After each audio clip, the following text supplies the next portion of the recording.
Hi guys, hope you all are doing well. Today we're going to talk a little on patterns or circumstances in our life. So stick around and see exactly what I'm talking about.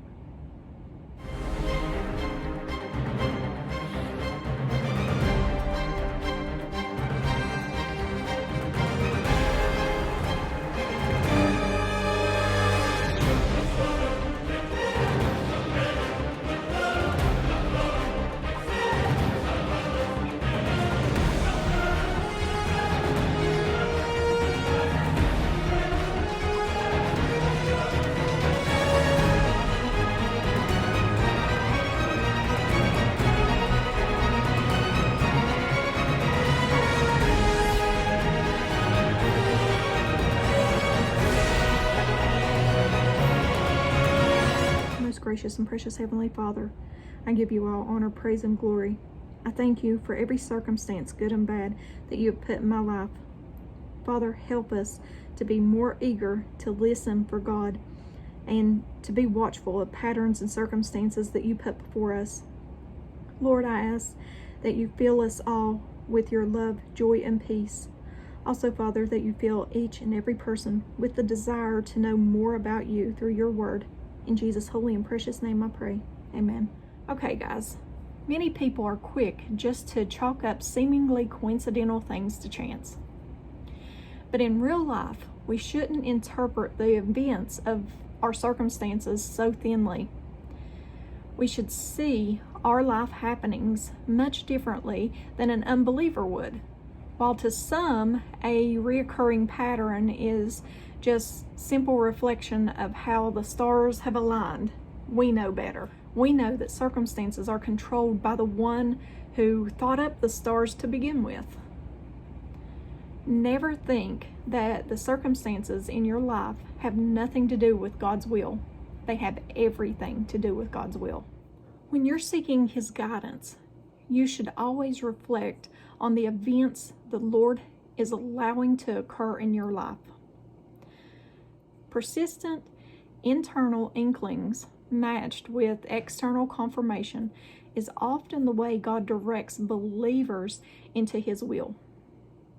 We'd be a lot more eager to listen for God and be watchful of our circumstances if we knew that they were always going to be enjoyable to deal with and produce thrilling, immediate results.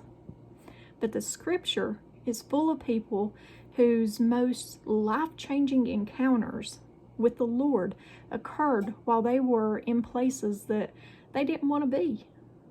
Okay, let's look at a few of these. Moses leading sheep in the middle of the desert, and that's in Exodus chapter 3, verse 1. Daniel in the lion's den, that's Daniel chapter 6, verse 16. Jonah in the fish's belly, that's in Jonah chapter 2, verse 1. Hagar in a dry wilderness, Genesis chapter 21, verse 17. Gideon while threshing wheat underneath the oak tree, and that's in Judges chapter 6, verses 11 and 12.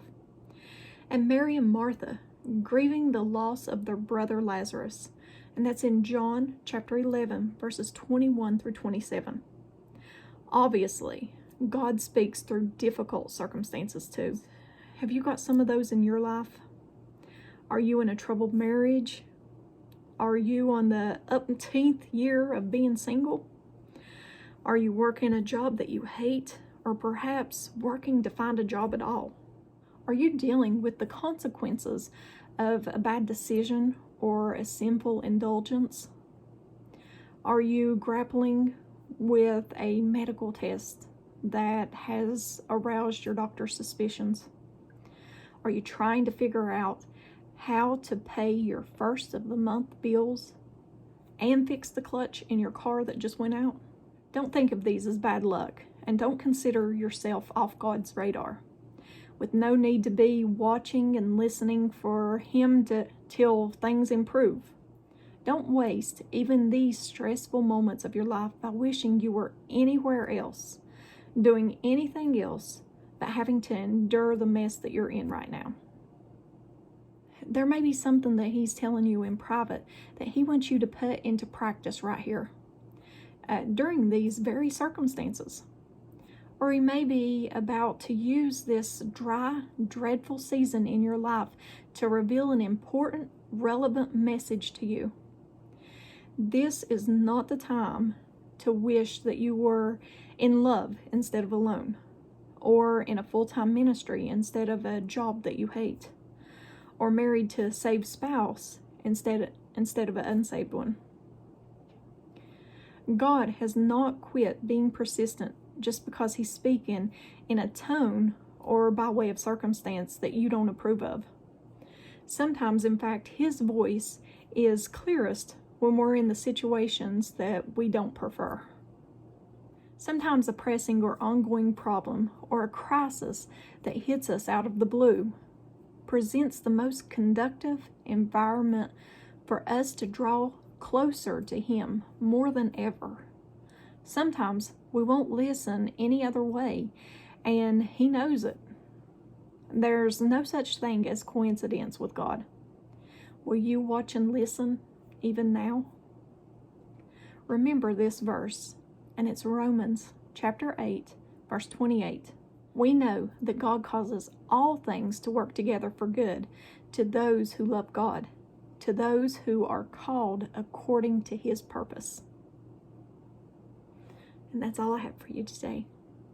As always, I hope you're getting something out of these. Thumbs up or thumbs down. Like, share, and subscribe. I like your feedback. And if I don't see you at the next video, I hope to see you in heaven. Bye, guys.